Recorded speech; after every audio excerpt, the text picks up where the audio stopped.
Hey, I'm Dan Beldowitz, and today I'm talking about undoing the unplanned. And when you're unplanned, there's just wasted days. There's time is bleeding out on you, right? Days are disappearing. The clock is ticking. There's no time left. Time slips by, and a day goes by, and then a week goes by, and then a month, and a year. Pretty soon you're setting the same New Year's resolutions over and over again. And all of a sudden, you know what, you really notice it when you have kids is just how fast things go. Each year seems to get faster and faster. So what I'm doing today in this video is really going through what are the steps? How do you really start taking control of your schedule, and put the you back in schedule? Because I think it's such a powerful kind of metaphor or a way to look at just the word. Like if you take schedule, you spell it out, you replace the you with a YOU, and it's scheduling you, right? Scheduling time for you, because that's where truly starting to own your own calendar gets rid of the chaos. It stops people from living by default, where most of the time busyness just equals broke, or distraction just kills productivity, and there's no control. So in today's video, we're going to walk through a couple of different things, and it really starts with Stephen Covey, and one of the things that he said, which I thought was amazing, because a lot of it comes down to priorities. And a lot of people talk about priorities. When they say priorities, it becomes difficult because they're talking about multiple of them. And instead of prioritizing your schedule, we need to schedule our priorities, which would mean we need to be clear on what it is that we should be working on. What are the things that we need to cut out? And that's really what it comes down to. When we start to think through building our vision, going through the desire exercise and understanding what it is we truly want, the next thing is we've got to schedule a time to actually do those things. Jim Rohn put it best, and he said, we need to make reasonable progress in reasonable time. That's why the chairs in fourth grade are so small. You can't stay there. You've got to move on. We've got to make measurable progress in reasonable time. And that's what starts to help cut through the noise in the chaos of everyday life. When you design your days with your priorities first, you plan with purpose. Now all of a sudden you start using time intentionally. That is when you start to undo unplanned. And all of a sudden you'll start to see everything else start to unfold. You'll become you'll kill unfocused. You'll kill unproductive, simply because you start with the plan and then you work the plan. If that was all that you did, was actually wrote down the things that would get you to where you want to go, schedule them, and then actually did those things, because execution is key. If you're not going to execute, there's no point in doing any of this stuff. All the planning in the world isn't going to get you anywhere, because if you can't work the plan, you can't actually succeed from the plan. So let's start with understanding a couple of different things. And I break it down into, at this point, you wouldn't build a birdhouse without a plan. You wouldn't go on a cross-country trip without a roadmap, GPS, or at least setting the destination, knowing where you're going, how you're going to, the route that you want to take, the sites that you want to see, and what's actually going to happen, all the different points along the way. And if you are starting a business, if you need a loan, if you're going for a small business loan, going to the SBA, you need a business plan, right? And that simply, right, we put so much time and effort on emphasizing the planning stage. Right, military. There's all these strategies, tactics. There's a plan of all of it works together. Right, they got to think through this stuff before they actually jump into action. So if you've got a blueprint for a birdhouse, if you've got a roadmap for a house, if you've got a business plan for a business, why don't more people have a life plan? Why don't we live life on purpose and not live by accident? Because that's what ends up happening, right? The average lifespan at this point is around 72, 73 years, right? That ends up being 871 months, 2,476 weeks, 17,322 days. What would it look like if you actually planned out a good portion, right? And I'm not even saying every single one. Yeah, you want to have a free day? Awesome, go have a free day. But if you planned out most of those and actually executed and got the things done that you needed to get done in those days, you imagine what your life would be like if you didn't just sit on the couch, if you didn't just hit the snooze button, if you didn't just let things happen to you. Imagine what your life could be like 10 months, 20 months, 3 years, 4 years, 5 years from now. I always like to put things in perspective. Having kids and seeing them go through, elementary school, into middle school, into high school. High school, all of a sudden it becomes crystal clear because there's that 4-year span, right? And then all of a sudden there's college, right? Technically 4-year span, hopefully. I took the long route. Took some extra time, a couple of scenic routes, a couple of different routes, a couple of major changes, 5 to be precise. But along the way, when you think about it, especially when you have a freshman in high school, all of a sudden you start looking and you're like, holy cow, those seniors, and you think it's so far away. And we actually just ran into this. I was at a baseball meeting and talking through having my younger son go into baseball as a freshman. And that was at a time when my oldest had just graduated and he was leaving the program. So it was a lot different. And we started to kind of compare it and just how fast these 4 years went. All of a sudden now he's a senior graduating this year on the baseball team. And it's really cool to watch, but it is frighteningly fast on how much has happened in between then. And you wonder how many days were planned, how many were on purpose, how many things were actually getting done, because all of a sudden that 4-year clip is gone. Then they're in college and things continue to move faster. Bills get bigger, presents get smaller, everything gets more expensive, and it just keeps going faster and faster and faster. When you think through what does your plan look like, how do you think more further out than just today or tomorrow? And I think that's where a lot of people get stuck, is they can't see what's coming down the road. So the long-term plan versus the short-term planning. That's why retirement's almost like a myth. People look at it and it's like, yeah, they don't even comprehend that.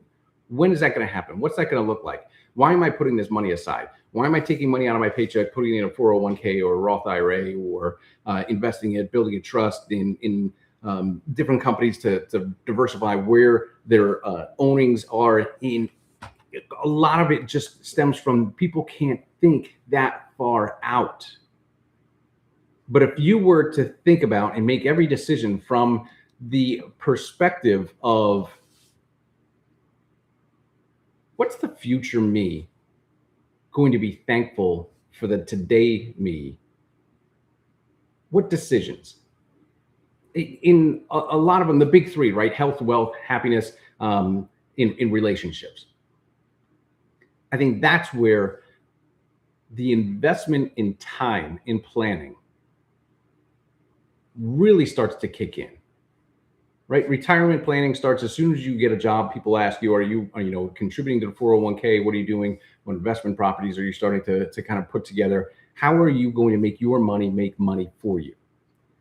And when you start to actually think out, holy cow, 10 years from now, when actually the best part is when you start to calculate that out, when you look at what's the money going to be like if I contribute $250 a month to a 401k or a self-funded Roth IRA, and what happens if it works at 3%, 7%, 10%, 17%, right? Those types of returns compounded over years, all of a sudden it's totally different. Things start to become clear, like, holy cow, yeah, I need to start now. Because the longer I wait, the shorter time money is invested, the less compounding that happens on it. Compound interest is one of the most incredible things that's ever been devised, and actually helps you. So you're either crushed by compound interest or crushing it with compound interest. Meaning, if you've got stuff on credit cards, that stuff compounds super hard, super fast, and you feel like you can never get out from under it. That's why investing a little bit every day. That's why the today me is investing constantly for the tomorrow me, because longer term, that's where I'm going to be thankful. So when I can think 5 years out from now, I can then back into what's a 1-year goal. And a lot of people struggle with this. But if you were to able to suspend disbelief and actually think through these things, you would start to see it in a different light. That's why being able to use your imagination is one of your greatest gifts. Using your imagination to look at, what does it look like if I don't plan? What if I don't build? What if I don't act? Because getting rid of that type of system suddenly sets you up. And even Covey talked about it in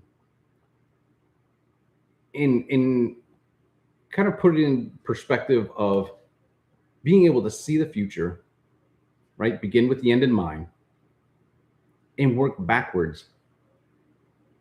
Put first things first, right? If you read his 7 habits to highly effective people and start to work in, what if you actually did them? What if you actually planned a day on purpose, a year on purpose, and actually started to do it?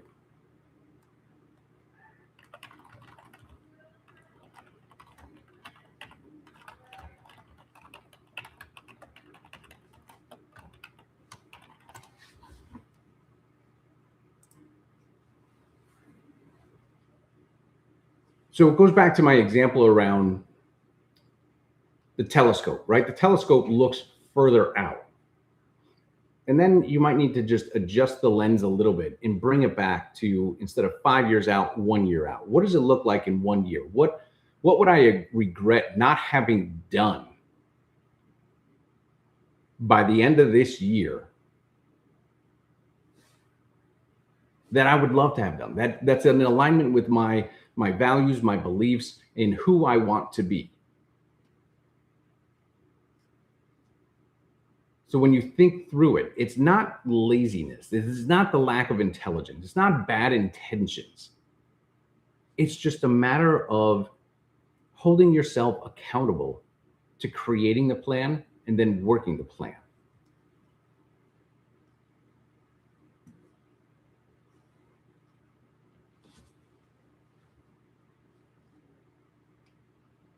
So if you've ever noticed that with the On Purpose Planner, we break things down into 90-day goals. And there's the section to write out what's your perfect average day. Because when you can see what does an average day look like for you, like, you know, beyond just laying on the beach and taking a vacation. The perfect average day, like, and I mean average because kids still got to get to school, kids still got to eat dinner, everybody's still got to things still need to get done, you still got to pay bills. The perfect average day exercise kind of just lays that out. Like, what time do you wake up? Who do you talk to? What do you do? What do you work? What's your workout routine like? What's your eating habits like? Instead of reacting in not leading your life, right? Instead of living off of the notifications from your phone, let your calendar, right, get filled. And that's where purposeful blocks of prioritizing your needs. So that's why I always talk about those 3 to 5 massive actions that are going to get you to your 90-day goal. When are you blocking that time out? in the analogy of a map is so crucial, especially on the road trip one. Back before GPS, even today, even with GPS, right? So imagine your map is your massive action plan, is your GPS. It's telling you the steps that you need to do along the way, and it's guiding you, right? Being unplanned creates anxiety. If you've ever gone on a road trip where you're just kind of throwing a dart and picking a destination, you have no idea how to get there, it gets frustrating, right? Because there's traffic along the way, there's detours, there are roads that are closed. That is anxiety to me, being stressed out in a car and trying to figure out where you're going, and you don't have a GPS to guide you along. Planning out your day is the same thing. What time do I wake up? What do I do when I wake up? My morning routine. I work out. Getting ready for the day, right? Showering, eating, cleaning the house, getting ready, walking out the door, and getting to work. What are those different pieces? That's why I build those things into a system. So I don't even have to think about them. It's just automatic. The more automatic things are, the easier things become, the easier life becomes. I love Jim Rohn. He says, don't wish it were easier, wish you were better. And you're never going to get to the point where you think that you're better, that you're done, especially on this kind of journey. If you're listening to this and you understand that this is growth, that this is just how things are, growth continues to compound. And there's nobody out there, no successful person has ever said, you're insane for having this kind of routine. It's only the people that wish they could do it that say, you're insane. You're obsessed. Like, that's crazy. Like, why are you eating so healthy? Why are you saying no to the donut? Why are you saying no to the cupcake? Because I'm serious about what I'm trying to do, where I'm trying to get. And I've got a deadline on getting there. So if I'm not like planning out every single second of my day, too much stuff happens. Too many little things fly in, right? The old saying of idle hands are the workshop of the devil. Planning isn't just control. Planning also creates clarity. And with that clarity, it builds confidence. Planning is not rigid. This is what really gives you the freedom to do different things. So undoing unplanned with Anos is simple, is decide before life decides for you. Living by default means you take whatever comes on. Living on purpose means you've got a plan and optimized in making sure that one step follows the next step, and that each step is in relation to and in the same direction of where it is that you want to go. So building a simple map really comes down to just controlling your calendar. When are you going to turn off your phone? When do you turn off distractions? When do you get outside of what it is that you do? When do you have free time? When do you have vacation time? When are meetings? And you base it around your energy, right? People's energy go up and down. I'm a morning guy. I love doing the hardest thing first thing in the morning, get it out of the way. Everything else during the day then can blow up. That was one of the coolest things, analogies that I looked at in 4 Disciplines of Execution. They talk about whirlwinds, right? You plan your top 3 to 5 priorities, and it's blocked 90 minutes at a time. And then the rest of the day can go to shit because the whirlwind happens. That's when all the calls happen. That's when people start knocking on your door and saying, hey, what about this? What about this? Or I need this fixed. That's when the fire drills happen. But when you plan your focus time, you plan your recovery time, you plan your family time, you plan your creation time, that's what goes on the schedule first, not after everything else. And don't wait. That's why Wake Up on Purpose is all about the morning, because there are no distractions in the morning. When you're up that early, nobody else is. So nobody can distract you. That's why closing the door, making sure that everything else is blocked off before you even get to where all the fire drills can be.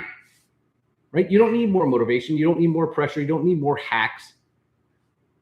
You're not behind. You're not broken, right? You need a plan that matches your purpose and your passion, your profitability, where you're going.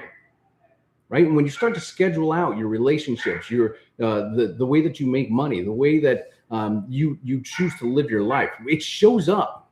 People notice it, and people then start to turn to you because you're the guy that can get shit done. So it's not an accident. This is where intention meets your priorities. Be intentional about how you schedule them, how you put them on the calendar, and how you stick to them. Be known as the guy or girl that sticks to their schedule. They wrote it out, they planned it, and then they work that day, and then everything else can fall off. Be that person. Because if you're on this journey with me, that's what that's like. We do a Sunday planning session. We schedule out our top 5 for the week on every single day. We take those 5 and then we map out to the full calendar of that day, what it is. Then we start working it. I'm Dan Beldowitz, and it's time to wake up on purpose.